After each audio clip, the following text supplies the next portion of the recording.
Thanks again, everyone, for joining. Let's get started.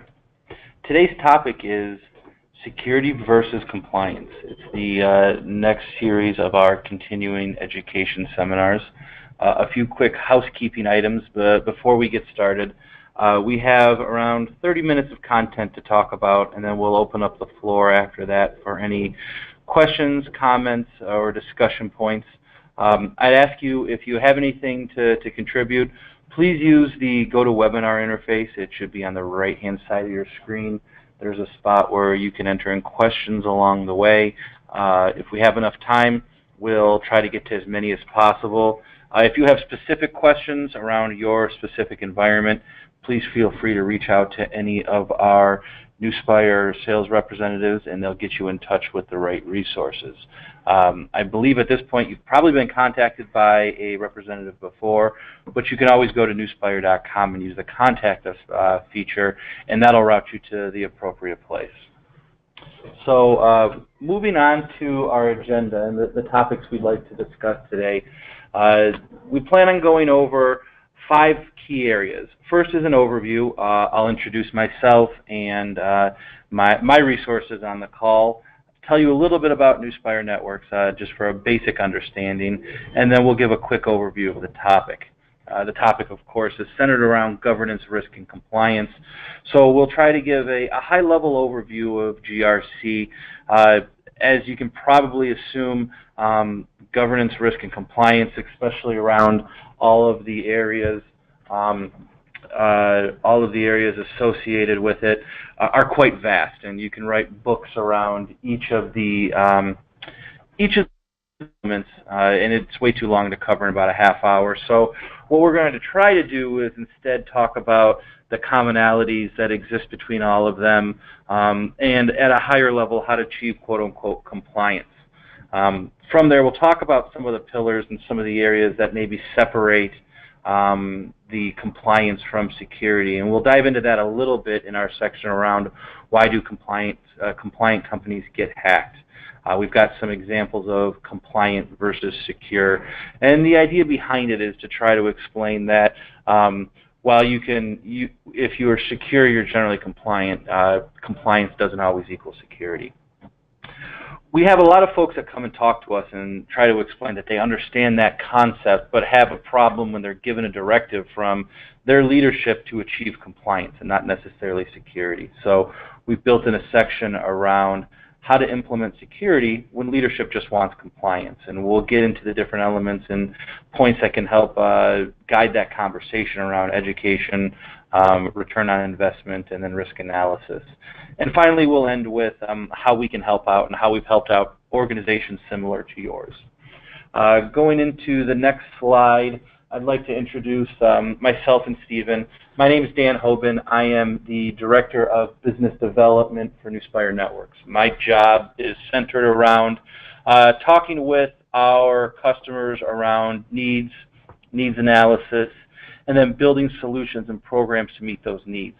So I've spent the better part of 12 years now talking with organizations around compliance, how to achieve compliance, and how to build either simplistic or maybe sometimes very complex solutions which help meet those customer goals.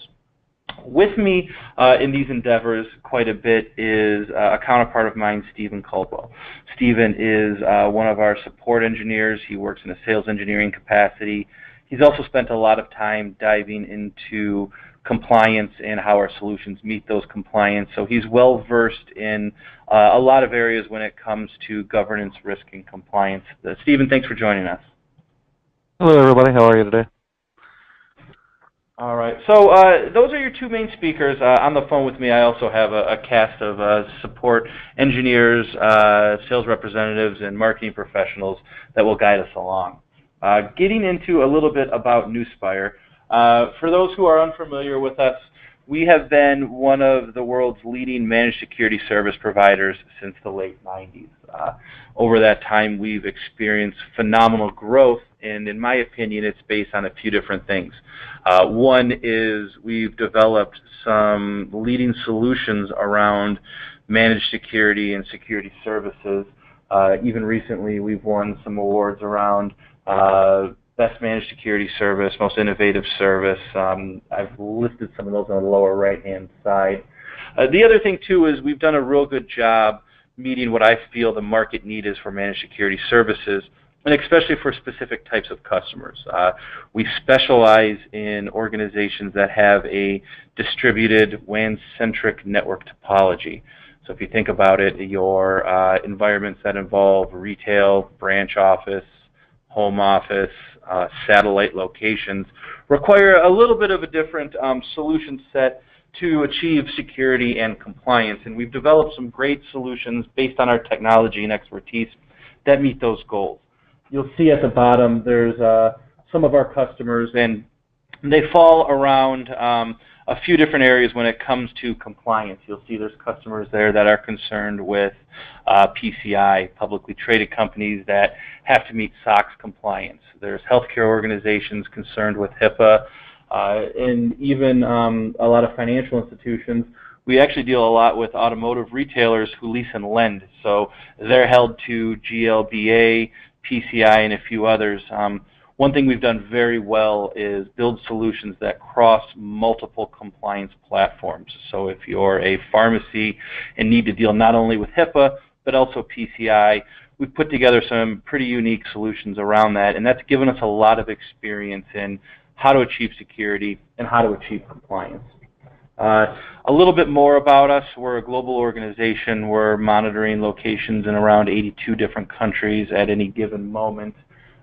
We have a multitude of security operations centers and technical assistance centers spread out to provide 24/7 by 365 management, monitoring, and support.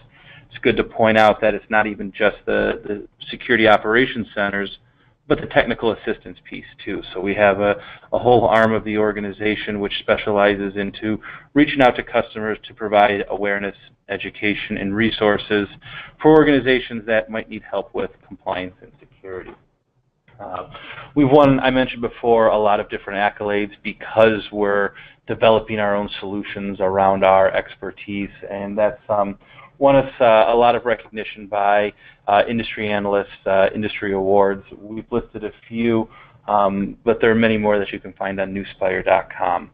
So that being said, we're trying to relate here is for a long time we've done a really good job of not only providing security solutions but compliance solutions to some of the world's largest and most distinctive organizations, and those can vary in size from headquarters of Fortune 500 organizations all the way down through our partner network to small to medium-sized businesses that still have those challenges even though they might be a small office, home office, satellite location.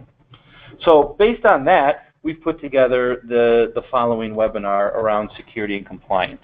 And the idea behind it is that oftentimes customers come to us because compliance drives security.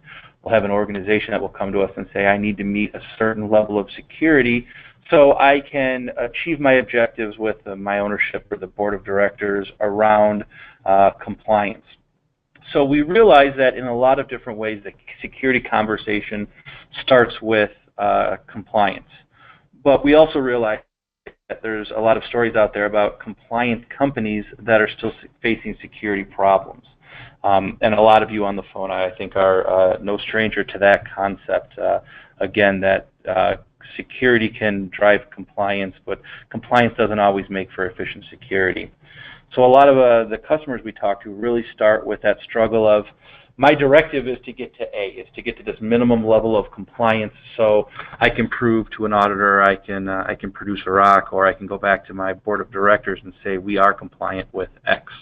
However, they realize that that doesn't always equate to the optimal security posture. They know that they've been given a directive to get to A, but proper security might mean they need to get to C. And they struggle a lot with where's that middle ground of, let's call it B, that achieves both of those goals.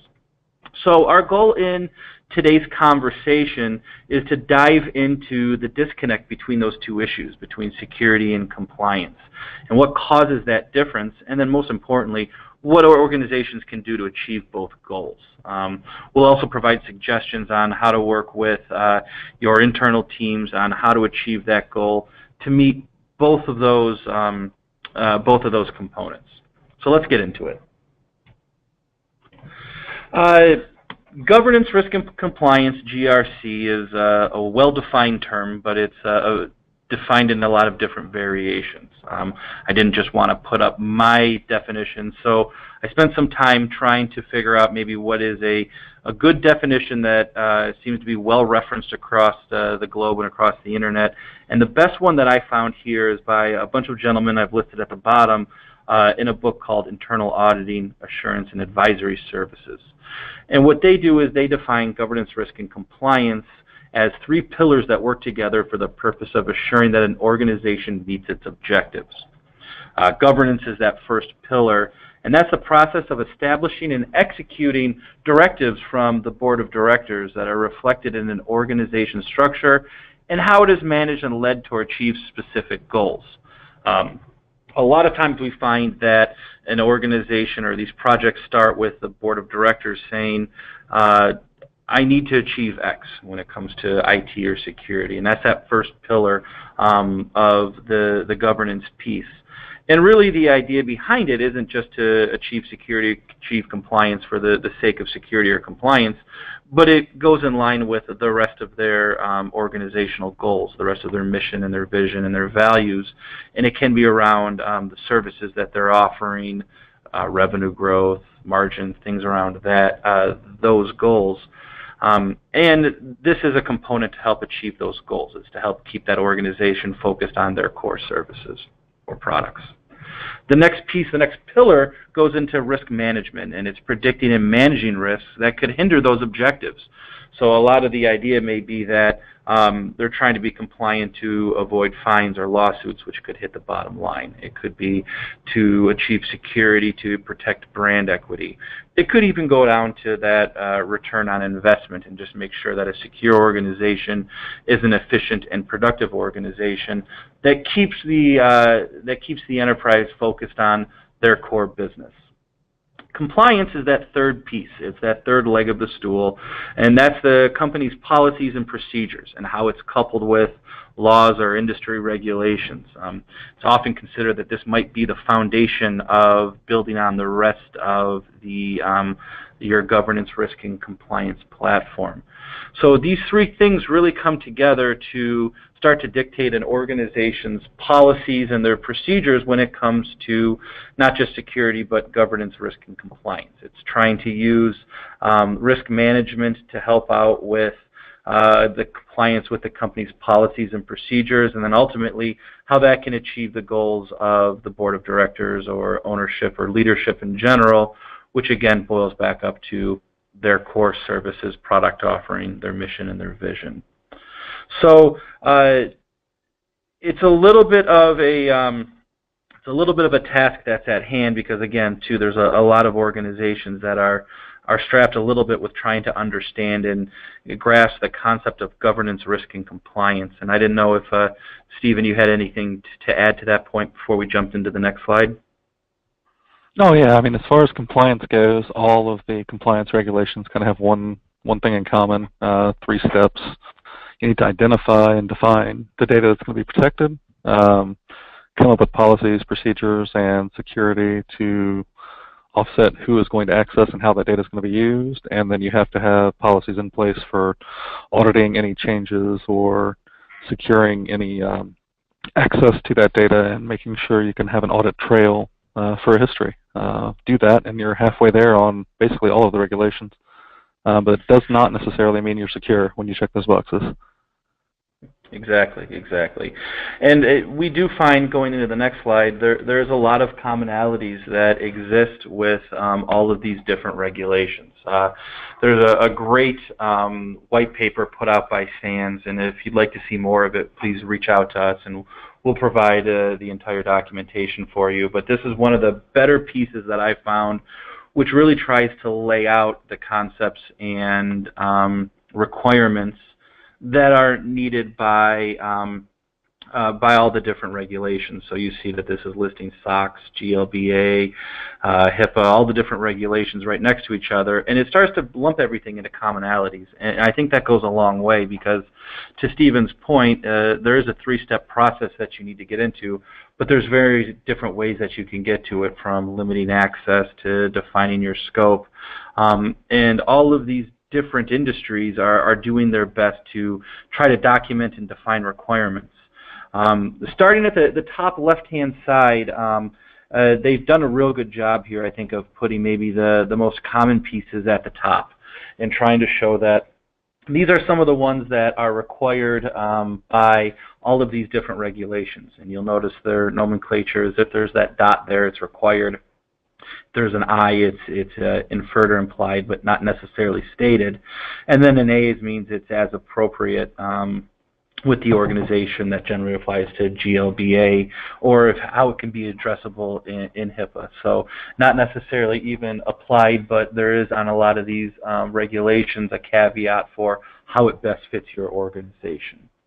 But starting at the top, you'll see that there's some commonalities with just the ones that seem to have the most in common with each other. And for example, it says written security and acceptable use policy. So we're talking about documentation.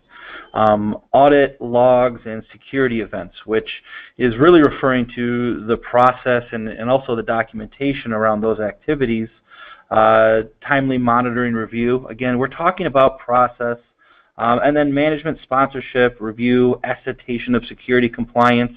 We're really, again, talking about documentation. You'll notice that I put on the right-hand side a lot of the three things that I see in common on a lot of these are process, documentation, and possibly technology. And the reason that I say that is, towards the top, you don't really see a lot of technology listed, a lot of technology stated. They don't all say you need to have X, Y, and Z, or even this type of technology in place. It's not until you get to the bottom of that page on the left-hand side that you start to see things like encrypting data, or central log management, or a SIM, firewalls, IDS, IPS, antivirus. And one thing I'd like to point out is, when you get to that technology piece, you're starting to get away from those dots, which mean required, and you're getting to those letters, which mean a lot of things are implied or as appropriate. And we'll delve into why that's important here in a little bit, but it starts to highlight the fact that it gets more difficult with compliance to start to talk about what technology must be mandated or required or even recommended. And this is where I think companies start to have some problems.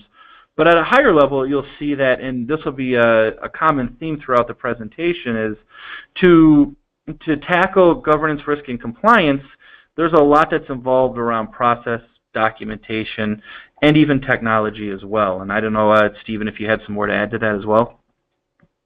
Oh, absolutely. If you're actually going through the legal documentation for most of these regulations, almost none of them will call out any specific technologies at all. Trying to use those for a reference to build your security policies or anything like that is very, very difficult. They don't give you a lot of guidelines until the audit comes in and somebody wants to take a look at your procedures from a legal standpoint, and then they'll let you know after they assess the fines. That's a great point. That's a great point. And I think moving on to the next slide, it starts to show that disconnect between compliance and security. So why do compliant companies get hacked? And the higher level answer is they may not actually be compliant. It might be, and we'll talk about a little bit later, how they viewed compliance and what that really meant. And if they truly were compliant, as Stephen said, they find out when they're getting the fines that even though they may have interpreted the letter of the law, it may not have been the spirit that it was intended. But in reality, the reason that I believe that organizations or lawmakers can't put more specifics around compliance is three things. One size doesn't fit all. It's not very specific, and we're talking about minimums. And that's the reason that a lot of times these compliant companies are getting hacked. It's hard to customize a regulation such as PCI, which needs to be applicable to some of the world's largest organizations and a small retailer who's in a small town. So since you can't really customize compliance, it's hard to recommend an architecture that's going to meet everyone's needs. And because of that, governance, risk, and compliance isn't always specific enough. It can't call out products or services or detailed solutions, again, partially because one size doesn't fit all, but also, too, because there's a long process that it takes to update laws, and it moves at a slower pace than technology. So if you really did want to go in and say, we're going to require X type of technology, you may find by the time the law is passed that it's outdated. You'll see that there's some older laws on the books, and the reason they're still applicable is they're very broad, and then it comes down to interpretations. The last piece, I think, on why compliant companies are getting hacked and why you see this in the news is these requirements aren't necessarily recommendations or a how-to become secure. They're minimum requirements. They're saying at a very minimum, if you'd like to be compliant and achieve a level of security, you should be doing these different things. And you saw on the last slide, there were very numerous on the different things that you should do, but it in no means is a paint by numbers on how to become secure. So because of that, because the compliance regulations can't be customized enough, and because they can't necessarily call out products and services, they can't really keep up with technology, you start to find out that compliant companies can still get hacked. Or what I like to think of, companies that believe they're compliant can be hacked because, again, going back to Stephen's statement that an organization may believe they're compliant but find out after the fact they weren't really leading into the spirit or the letter of the law as much as the interpretation. And we'll get into that in just a slide here. Stephen, am I on track here still? Oh, yeah. As far as all the general regulations go, the best standards out there, of course, by PCI, they do have the different levels of service depending on the size of the organization, the amount of cards they process. And they are the most specific and kind of help you along as far as pointing in the right direction for your security standards. But ironically, that is the one of these that is not necessarily law. It is perfectly voluntary as far as being compliant with PCI standards. Exactly. So let's talk a little bit about that compliant versus security. And again, I want to stress even more that being compliant doesn't necessarily mean you're insecure, but I also want to stress that being compliant doesn't mean you're secure either, if that makes sense.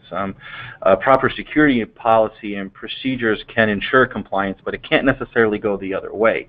And some of the reasons that we see are around, again, process technology and documentation, but it has to go with how those are documented, rolled out, and interpreted.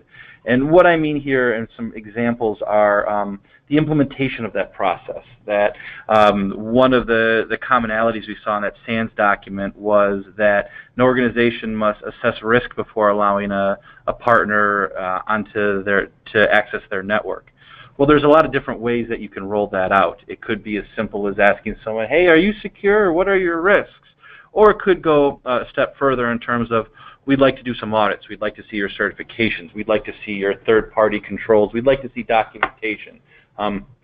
Depending on your interpretation or what you're striving to do, both of those may be acceptable in your view of compliance, but not necessarily in security. Another example I like to use is rogue wireless scanning. It's one of the requirements of PCI. We run into a lot of retail organizations that really struggle with this, and they try to implement this or rolling out by literally having store managers or employees walk around the location and physically scan the environment looking for rogue devices. In reality, I believe the interpretation of that process to be some type of a technology that can do the scanning of, can do Wi-Fi scanning and look for these types of threats. Some of the problems I see on this is a good example of the implementation is it's difficult to implement, one, because it can be costly, but two, because it can be quite a constraint on resources as well. If you're a retailer with a couple thousand locations, and even to do the very minimum for PCI and do a scan once a quarter, you're going to get back literally tens of thousands of alerts. And for someone to go and sift through all of those alerts can be quite laborious. So a lot of folks, I think, default to a lower level of security while still trying to achieve compliance. Shameless Newspire plug here, we've developed solutions to overcome those challenges where we can tackle those alerts for our customers, provide that level of compliance, and provide that security. The next thing I wanted to talk about was timely monitoring and response. My thought is it daily? Is it real time? Is it annual monitoring? Stephen, I think you had a little more detail around this requirement and maybe how it's interpreted with different regulations, correct? Oh yeah, it's not really specifically called out in most of the regulations. I think a couple of them require quarterly. One may require biannual, but it's not spelled out very specifically at all. It's one of those things that's kind of left up to the company in and of itself until there's a problem, and then they're going to ask why you weren't scanning weekly or daily or having alerts generated within a minute. Exactly. And a lot of that's going to go back to some of the examples we gave around that rogue wireless piece, or it's the difference between trying to meet that requirement and maybe trying to do the right thing, but that might include the deployment of technology, which can also be an area of concern when it comes to compliance versus security. The regulation may call to audit logs and security events, but it doesn't necessarily say you need to use technology such as SIM or a log management or monitoring service to do that. We actually do deal with a lot of organizations that physically push logs to a server and then have someone go in and sift through all of those different logs and basically try to understand what a big page of nearly Greek text is going to tell them. And I guess that is one of those areas that it may or may not, to their interpretation, mark them quote-unquote compliant, but it doesn't really make them secure. It doesn't provide any type of aggregation or correlation or provide real-time alerts or status updates. We have found that in a lot of these regulations, they are implying quite strongly you need some technology to do this. But we do see organizations that are trying at the very bare minimum to put eyes on glass, so to say, to try to achieve this end. And then, again, going back to the timely monitoring and response, it doesn't necessarily say IDS or IPS or even talking about SIM. It's just timely monitoring and response. And that break in technology is something that could lead you to believe, based on what you think you're doing with the technology, that you're compliant, which you may or may not be, but you probably won't be secure if not done the right way. And that really leads to the last, maybe the most important piece of where there's that separation and where that dissection is the fact that there's some interpretation that's involved with governance, risk, and compliance. We hear a lot, I do risk analysis. I look for products to buy and if they can stop a potential risk. Well, that I guess is risk analysis, but it's more shopping than anything else. It's not necessarily taking a true look inside of your network to perform real risk analysis to understand the vulnerability and the potential impact that you could have, as much as trying to shop for products. And we see, especially like in the healthcare industry, a lot of different companies that are deploying sometimes up to 12 different types of technologies to try to do that quote-unquote risk analysis, but at the end of the day don't really understand their posture, their security, or their vulnerabilities.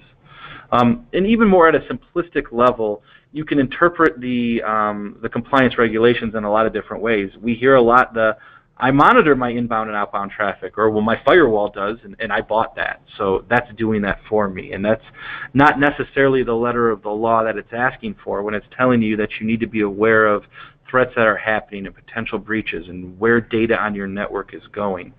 So this interpretation can lead to that separation from compliance and security, and that deployment of technology is what can lead you to believe that you might be compliant when you're actually not, but it might also lead you to understand that you're not really secure. And then just the process of implementing these different technologies, processes, and these documents documentation is what really can cause a lot of that angst between the two. And Stephen, did I do a good job of summarizing that, you think? Oh yeah. I always like to say, doing the minimum to be compliant will save you on the fines, but a secure network will stop you from having bad press or lawsuits from angry customers. Exactly. And that's actually maybe a good lead into to our next piece. And we deal a lot with customers that are saying, hey, listen, I understand what I think I need to do, but I don't necessarily have the budget or haven't been given that directive to implement the security that I want. I've been given a certain number and a certain directive to, as we sometimes say, check that box so I don't get that fine.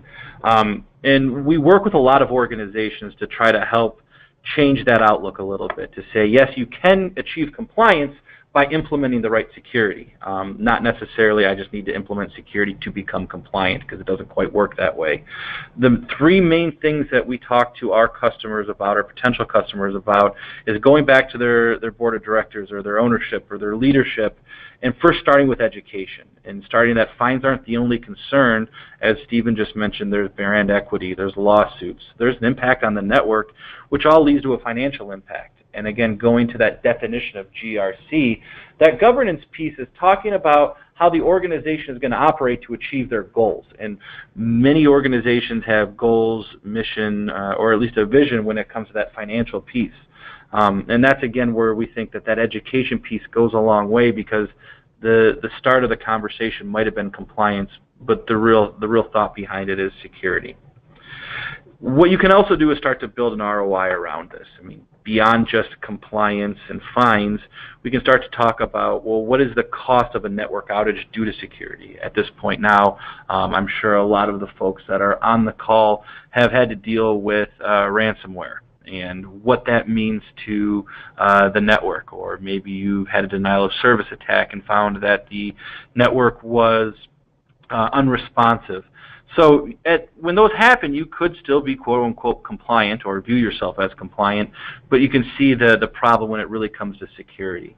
There's an ROI around implementing good security. It's sometimes viewed as almost like an insurance policy, but it also can be viewed as, if I can keep my network more available, I can provide greater value, and I can help turn around a return on that investment.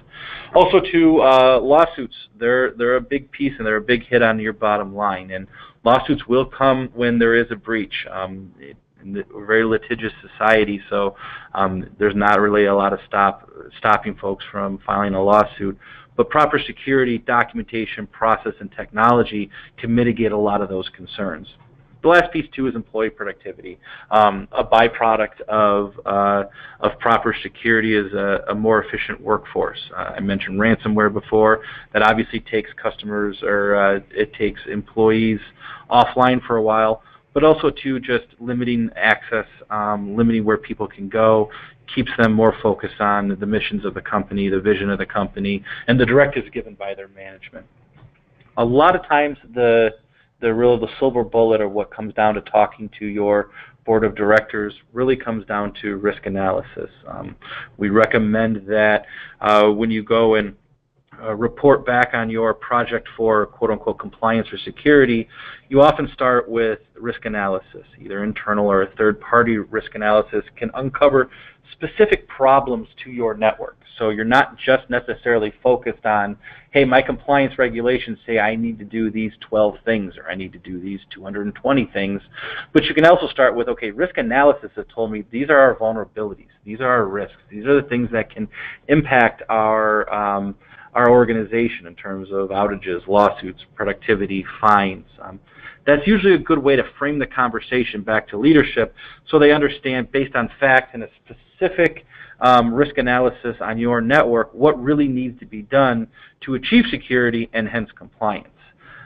We found that leadership is more likely to implement a better solution if they understand the risk. And on the flip side, leadership is less likely to acknowledge a risk, or they're less likely to do something if they have to acknowledge the risk. You're not going to find a lot of people that are voting not to take the proper security measures if they understand the risk and they can acknowledge that. One thing that we always tell our customers, and we help our customers out with quite a bit, is researching possible solutions, even if it's not a Newspire solution. So you're not just coming back to leadership and saying, here are the problems that I have at hand, but here's what I need to do to implement the level of security that you're requiring to meet this compliance objective. it's I guess a good lesson in upward management is not only present problems, but present possible solutions. So what we have found is when a board of directors or leadership goes to someone and says, here's your task, you need to become compliant, trying to change that focus from here are the 12 things that I need to do to achieve this regulation, and actually going back and saying, based on that regulation, I need to do risk analysis, and that's pretty common across every part of compliance. Based on that risk analysis, here is our risks, here's our vulnerabilities, here are the impacts, and here's what I believe I need to do. That at that point may hopefully open up more budget, but also put a more structured project timeline, a project and a process in place, which better meets both of those goals. I talked a little bit in the beginning that sometimes customers come to us and say, I've been told I need to go to A, I think I need to go to C. This process of education, trying to explain the risks and the return on investment, sometimes moves that A into closer to that B or C category where you can achieve both goals and build a secure network, which in turn makes you compliant. Going on to how Newspire can help. There's a lot of different ways that we can do it. The first thing is we have technologies and services in place which help achieve compliance by putting the right security measures in place. I've mentioned SIM a few times. We have a cloud SIM, which is the industry's leading security information event management solution, which we can deliver as a service. We also have a cyber threat monitoring service that's delivered out of our security operations centers, which are not only providing that technology, but the process and then in turn that documentation. The other thing I really want to stress is we have knowledge of governance, risk, and compliance, but we also have a vast understanding of what's being done in the industry. So a lot of companies will turn to us and just to understand what are companies similar to mine doing to address compliance. And what are we doing to what are my counterparts doing to achieve security? Because we're dealing with tens of thousands of locations and trillions and trillions of events and thousands of devices, we have a pretty good understanding of what industries similar to you are doing to achieve these goals. And I'd ask you to reach out to us to understand those things, even if at the end of the day you don't choose to opt into one of the solutions that we're proposing. At least you get a good understanding of what others are doing in this industry, how they're tackling those same challenges, and what possible solutions are available to you. At the end of the day, of course, we hope that you do sign up with us for a solution, and it builds that security piece. But also, too, it's going to provide that process, that documentation, and that technology that you need to prove your compliance. So at the end of the day, when there's an audit, a fine, if there's something that happens, you need to have these three elements in place. Well, having a solution like ours in place will allow you to go back and provide documentation and proof that you're doing the right things, that you've got an audit trail of steps that we're taking on that process. You have that documentation, and you've deployed that right technology. So if I can summarize quickly, the best way to put it is governance, risk, and compliance mandates require process, documentation, technology. I think I've said it quite a bit now. But the implementation and the deployment and the interpretation of those elements can cause companies who they're believed to be compliant are still insecure and possibly not even compliant as well. Proper security practices requires companies not only meet the minimums that we talked about for governance, risk, and compliance, but also implement a truly secure security posture. That's real important to really achieve both security and compliance. This can be a challenge, there's no doubt about it, but with talking with organizations and trying to provide education and ROI and a risk analysis, you can achieve those goals. And then a lot of companies are going to turn to us to provide the technology to address security and compliance. They're going to want to lean on our security experts and staff, and they're going to want a better understanding of governance, risk, and compliance, which we can provide as well. And again, we can provide that process, documentation, and technology.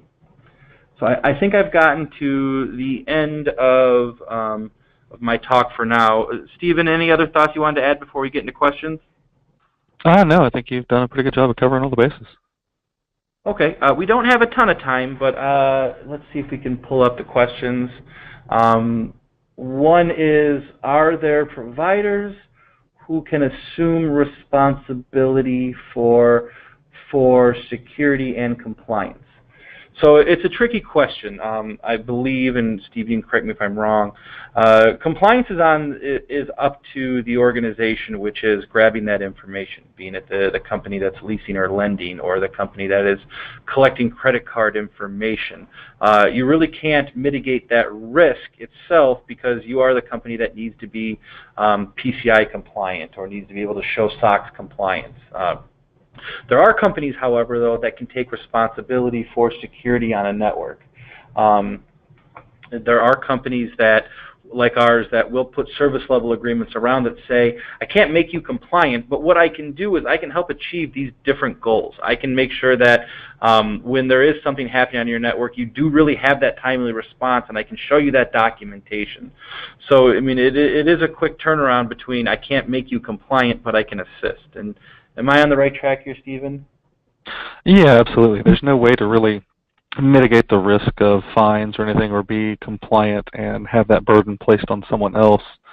Most of these laws are actually written and designed the way they read. They are specifically calling out for someone on an executive or board level to have reviewed and signed off on most of the audits, and it really does basically make someone within the company at the top level directly responsible for the security of the data in question.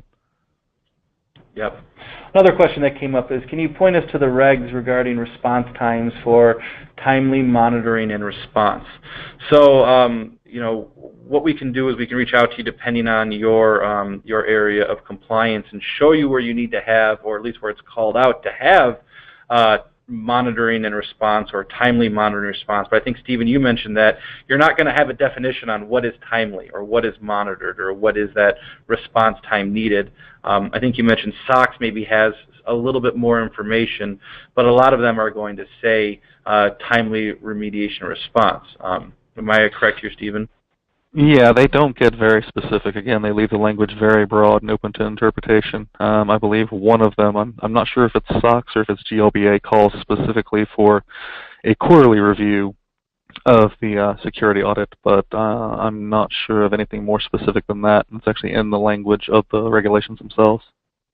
Yeah, I think you're right that it's SOX. GLBA talks about regular threat assessment and reviews, but and they point to, I believe, NIST as a good starting point to learn a little bit more.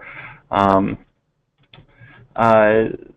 another question. Thanks for the presentation. A lot of the time management in large and small companies do not accept responsibility for their security and need to simply offload it or blame it when things are going wrong.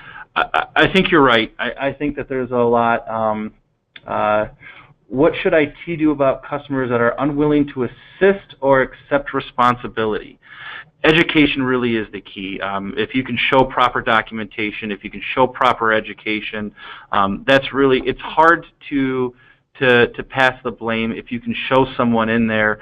You know, GLBA, there's a large section where it talks about, before it gets into the privacy rule or the safeguards rule, who this applies to. And that's a lot of ways that we've started by talking with our GLBA customers, by just having them accept, yes, this does apply to me.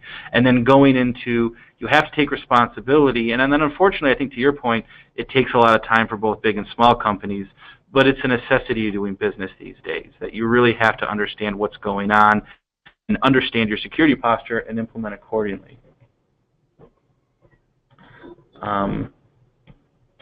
What are the processes and documentation you provide based on? It's based on compliance. So what we'll do is we'll work with companies to understand what their documentation is required. Stephen mentioned before, there's a lot of commonalities, so we get a lot of efficiencies. But we also deal with a lot of companies, like I mentioned before, that fall into more than one regulation. They're a publicly traded company that deals with healthcare and also happens to take credit cards. So we can try to map those back to SOX, PCI. We can try to map those across HIPAA, all three of those, and then provide that reporting based on that. And then the process piece is key to understand first that you've documented a process. What happens when we see a breach on the network? Well, we've mapped this out for you, and then through our solutions, you can provide a report that shows, hey, when this happened, look at us following the process. And the process for support is generally customized by individual or individual organization.